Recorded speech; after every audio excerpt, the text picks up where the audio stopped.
آج آپ کے پاس سوشل میڈیا ہے اور آج پوری دنیا میں فاسٹ اور تیز میڈیا الیکٹرانک سے بھی سوشل میڈیا ہے اور یہ کنٹرول سے بھی باہر ہے. جتنا بھی عالمی اور ملکی قوتوں نے کوشش کی ہے کنٹرول کرنے کی، کنٹرول نہیں کر سکتا ہے. یہ اہم وسیلہ ہے آپ کو اپنی دعوت پیغام دوسروں تک پہنچانا ہے، اسلام کا خوبصورت چہرہ دکھانا کہ اسلام بم بارود کا نام نہیں ہے، اسلام خون بہانے کا نام نہیں ہے، اسلام خونریزی قتل اور غارت گری کا نام نہیں ہے، اسلام امن سلامتی اور آشتی کا نام ہے. اس کے لیے دلائل دیں. آپ کو پتہ ہے عالمی قوتوں کی زیر نگرانی جس میں یہود سر فہرست ہے، یہود 103 ایسے ذرائع ہیں انٹرنیٹ کے، 103 انٹرنیٹ کے ایسے ذرائع ہیں جس کے ذریعے سے پیغام اسلام کا دیا جا رہا ہے، لیکن اس اسلام کے نام پر مسلمانوں کو گمراہ کیا جا رہا ہے. عام آدمی کیا سمجھتا ہے کہ اسلام کیا ہے؟ ان کے خیال میں تو یہ ہے کہ یہ جو دکھا رہا ہے یہی اسلام ہے، لیکن وہ اسلام کے نام پر 103 انٹرنیٹ ذرائع سے اسلام کے خلاف مسلمانوں کو گمراہ کیا جا رہا ہے. اب اس کا مقابلہ تم کیسے کریں گے؟ مسجد میں بیٹھ کے کریں گے؟ اس کا مقابلہ مسجد میں بیٹھ کے اللہ اللہ کر کے کریں گے؟ اگر آپ مقابلہ اللہ اللہ کر کے اور دعاؤں سے کریں گے تو پتہ نہیں فلسطین کب سے آزاد ہوتا. کتنی دعائیں ہوتی ہے حرمین میں، لیکن فتح کا نام ہی نہیں لیتا. لہذا آپ سوشل میڈیا کو استعمال کریں. سوشل میڈیا بذات خود قبیح نہیں ہے، سوشل میڈیا بذات خود برا نہیں ہے، لیکن اس کا استعمال کیا ہے اس پہ انحصار ہے. اگر آپ استعمال غلط کرتے ہیں تو غلط، اگر نہیں کرتے ہیں تو پھر درست. استعمال صحیح کریں. دنیا میں 5 بڑی کمپنیاں ہیں میڈیا کی، 5 بڑی میڈیا فرم ہے دنیا میں.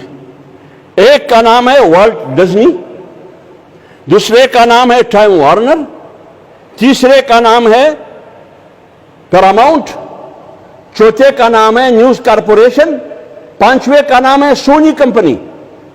دنیا میں یہ 5 کمپنیاں ہیں، یہ میڈیا فرم ہے دنیا میں. اور ان 5 میں سے ایک کمپنی بھی مسلمان کی نہیں ہے. 60 اسلامی ملک ہے، 60 اسلامی ملک. وہ اسلامی ممالک جو دنیا کے سب سے بڑی دوسری اور تیسری طاقت ہے، 2.25 ارب آبادی ہے. آبادی کے حوالے سے اسلامی ممالک 61 ممالک، اور وسائل کے میدان میں اسلامی ممالک دنیا کی 1/4 حصے وسائل پر اسلامی ممالک کا قبضہ اور کنٹرول ہے.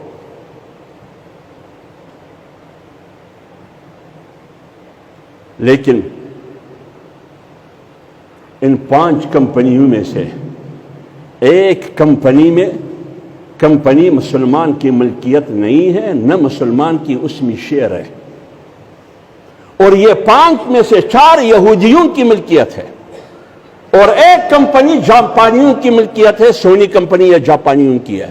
پھر آپ مجھے بتائیے کہ جب دنیا کے میڈیا، الیکٹرانک اور سوشل میڈیا اور پرنٹ میڈیا ان 5 کمپنیوں کی کنٹرول میں ہو، اور 5 میں سے ایک بھی مسلمان کی نہ ہو، اور 5 میں سے 4 یہودیوں کی کنٹرول میں ہو، اور یہودیوں کی آبادی پوری دنیا میں 3 کروڑ بھی نہیں ہے، پھر آپ مجھے بتاؤ آپ کہاں کھڑے؟ پھر آپ کہاں کھڑے بھائی؟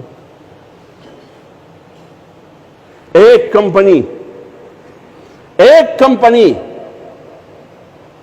روزانہ 90 لاکھ اخبارات شائع کرتے ہیں، 90 لاکھ. ایک کمپنی کی کنٹرول میں 252 چینل ہے ٹی وی کی، 252 چینل.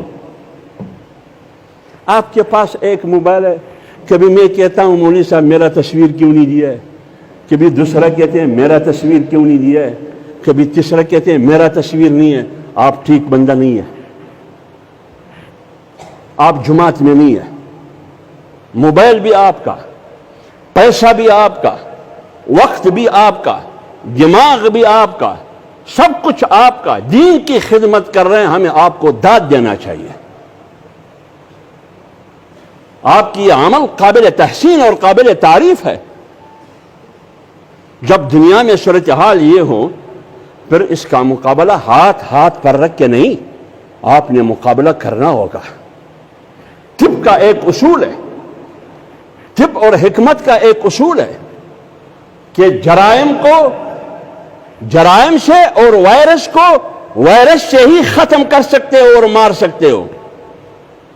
اگر آپ انسان کی جسم میں جراثیم کو مارنا چاہتے ہو، جراثیم کو، وائرس کو مارنا چاہتے ہو، تو وہ جراثیم اور وائرس سے ہی مار سکتے ہو. یہ طب کا اصول ہے. لیکن یہ اصول آج صرف طب تک محدود نہیں ہے، یہ ہر شعبے میں کار فرما ہے. آج اگر آپ نے میڈیا کا مقابلہ کرنا ہے تو میڈیا سے کرنا ہوگا. اگر آپ نے اخبارات کا مقابلہ کرنا ہے تو اخبارات سے کرنا ہوگا. اگر آپ نے ریڈیو کا مقابلہ کرنا ہے تو ریڈیو سے کرنا ہوگا. اگر آپ نے ہتھیار کا مقابلہ کرنا ہوگا تو ہتھیار سے ہی ممکن ہے. اگر آپ جنگوں کا خاتمہ اور مقابلہ چاہتے ہیں تو وہ جنگ سے ہی ممکن ہے، طاقت سے ہی ممکن ہے. طاقت کا مقابلہ طاقت سے ہی ہوتی ہے، دعاؤں سے نہیں ہوتی. تو میڈیا کا مقابلہ میڈیا سے کرنا ہوگا، ریڈیو کا مقابلہ ریڈیو سے کرنا ہوگا، اخبار کا مقابلہ اخبار سے کرنا ہوگا. اس لیے سوشل میڈیا آج ضروری عنصر ہے، بڑی طاقت ہے مقابلے کی. لیکن اسلامی ممالک مجموعی طور پر، اسلامی ممالک، میں آپ کی بات نہیں کرتا ہوں جے ٹی آئی بلوچستان کی یا سوشل میڈیا برشور کی بات نہیں کرتا، میں اسلامی ممالک کی بات کرتا ہوں. مجموعی طور پر پوری دنیا میں میڈیا میں اس کا کوئی کردار نہیں ہے. 99%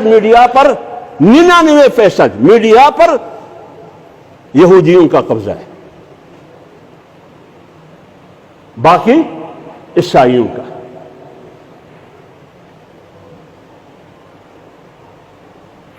پاکستان میں روزانہ، پاکستان تو اسلامی ملک ہے نا، اسلامی جمہوریہ پاکستان ہے. ایک طرف اسلامی ممالک کی حیثیت میڈیا کے میدان میں یہ ہے 0/0، اور پھر پاکستان میں آ جائے ایک ایٹمی ملک، دنیا کا 7واں ملک ایٹمی اور مسلمانوں کا نمبر 1 ایٹمی ملک، 24 کروڑ عوام، 76 سال عمر، 1100 اخبارات نکلتے ہیں پاکستان میں، جریدے اور اخبارات 1100 یومیہ. کسی بھی جریدے میں مجھے یہ نہیں بتا سکتے کہ وہاں مذہب کو پروموٹ کیا جا رہا ہو، وہاں دینی اسلام کو سپورٹ کیا جا رہا ہو، وہاں دینی ادارت کو پروموٹ کیا جا رہا ہو. نہیں بتا سکتے. پھر ہمیں کیا کرنا چاہیے؟ 1100 جرائد میں، 1100 اخبارات میں کہیں بھی ایک ادارہ اور ایک اخبار بھی، ایک ایجنسی بھی نہ مدرسہ کو سپورٹ کرتا ہے، نہ دینی حلقے کو سپورٹ کرتا ہے، نہ کسی مذہبی جماعت کو، نہ مذہبی کاز کو. اور پاکستان میں کتنی یونیورسٹیاں ہیں پاکستان میں. ہر یونیورسٹی میں ابلاغیات کا اپنا ڈپارٹمنٹ اور اپنا شعبہ ہے. دوسری طرف پاکستان میں کتنے مدارس ہیں، کتنے بڑے بڑے مدارس ہیں. کیا وہاں ابلاغیات کا ڈپارٹمنٹ ہے؟ مدارس میں ابلاغیات کا کوئی شعبہ ہے؟ نہیں. میں تو میڈیا ہاؤسز میں جاتا ہوں، میڈیا ہاؤسز میں جائیے، 100 میں 80% میڈیا پرسن نماز نہیں پڑھتے. میں کبھی کبھار پوچھتا ہوں کہ قبلہ کس طرف ہے، ان کو قبلہ معلوم نہیں ہے کہ قبلہ کس طرف ہے. باہر جا کے پوچھنا پڑتا ہے ہم میں سے کون نماز پڑھتا ہے، وہ فلانا نماز پڑھے، ان سے پوچھے قبلہ کس طرف، یہ ہے صورتحال۔ تو کنٹرول کس کا ہے؟ جب کسی میڈیا ہاؤسز میں کوئی مذہبی شخص جو مذہبی شناخت کا حامل ہو، اس کے لیے گنجائش نہیں۔ کسی یونیورسٹی کی ابلاغیات کے شعبے میں کوئی مذہبی طالب علم نہیں، کسی بھی مدرسے میں ابلاغیات کا شعبہ اور ڈپارٹمنٹ نہیں، پھر آپ اس دنیا میں میڈیا کے ذریعے دشمن کا مقابلہ کیسے کریں گے؟ اس لیے میڈیا کو مضبوط کرے، اور اگر آپ میڈیا سے دور رکھنا چاہتے ہیں اپنے آپ کو، اسلامی ممالک اپنے آپ کو میڈیا سے دور رکھنا چاہتے ہیں، اور جمعیت علماء اسلام اور جمعیت طلباء اسلام اور سوشل میڈیا اپنے آپ کو میڈیا سے دور رکھنا چاہتے ہیں، تو عالمی سطح پر 3 نقصانات ہیں اس کی۔ میں اسلامی ممالک کی تناظر میں آپ کو کہہ رہا ہوں، ہم تو بہت برشور کے لوگ ہیں نا، پوری پاکستان اور ایک برشور، آپ موازنہ کر سکتے ہیں؟ نہیں کر سکتے۔ تو میں تو پوری دنیا 61 ممالک کی بات کرتا ہوں۔ جب اسلامی ممالک مجموعی طور پر میڈیا سے دور ہے، اس دوری کے 3 نقصانات ہیں۔ نمبر 1، پروپیگنڈے کے میدان میں آپ کو نقصان ہوگا۔ مسلمان مظلوم بھی ہے لیکن اپنی مظلومیت کو ثابت نہیں کر سکتا، کیوں؟ میڈیا نہیں ہے۔ لیکن امریکہ ظالم ہے، اس کے باوجود وہ یہ ثابت کر چکا ہے کہ میں انسانی حقوق کا علم بردار ہوں۔ آپ یہ ثابت نہیں کر سکتے کہ بھائی عراق میں مر رہا ہوں، لیبیا میں بھی میں مر رہا ہوں، شام میں بھی میں مر رہا ہوں، فلسطین میں بھی میرا خون بہایا جا رہا ہے، افغانستان میں بھی میرا خون بہایا جا رہا ہے، میں مظلوم ہوں، اور تم مظلوم کو دہشت گرد کہتے ہو۔ آپ یہ ثابت نہیں کر سکتے۔ جب آپ اپنی مظلومیت کو دنیا سے نہیں منوا سکتے، یہ ہے آپ کی دوری کی بنیادی نقصان کہ تم میڈیا سے دور ہو۔ اور دوری کا دوسرا نقصان یہ ہے کہ آپ کاروباری اور مالیاتی میدان میں فیل ہوں گے۔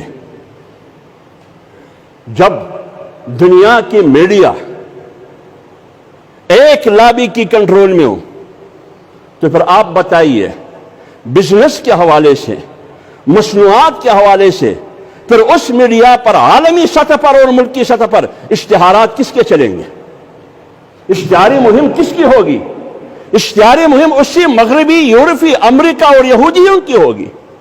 جب ان مصنوعات کی اشتہارات لگاتار چلے گی تو ہم چمن میں، کوئٹہ میں، برشور میں ہم دیکھتے ہیں کہ یہ کپڑا بہت زبردست ہے، یہ ڈریس بہت زبردست ہے، یہ ویلنٹائن ڈے منانا چاہیے، نیو ایئر نائٹ منانا چاہیے، فلانا منانا چاہیے۔ وہ تو تہذیب سے تعلق رکھتا ہے۔ پھر آپ اس کی کپڑے، اس کی لباس، اس کی طرز وہ اپناتے ہیں۔ آج بھی آپ جا کے 61 ممالک مسلمانوں میں سب سے زیادہ طلب اور مانگ ان ممالک کی، یورپی ممالک کی مصنوعات کی ہے۔ کون سا کپڑا ہے؟ لندن کا ہے یا برلن کا ہے؟ کہاں؟ جرمنی؟ ہاں یہ جرمنی والا اچھا ہے، یہ دے دیں۔ یہ صدری کون سا کپڑا ہے؟ یہ لندن کا ہے، یہ لندن والا دے دیں۔ 61 ممالک میں جا کے اس میڈیا کے ذریعے اپنی مصنوعات کو وہاں تک پہنچا دیے کہ 61 اسلامی ممالک میں مانگ اور طلب کس کی ہے؟ ڈیمانڈ وہ انہی ممالک کی مصنوعات کی ہے۔ یہ آپ کا مالی نقصان ہوا۔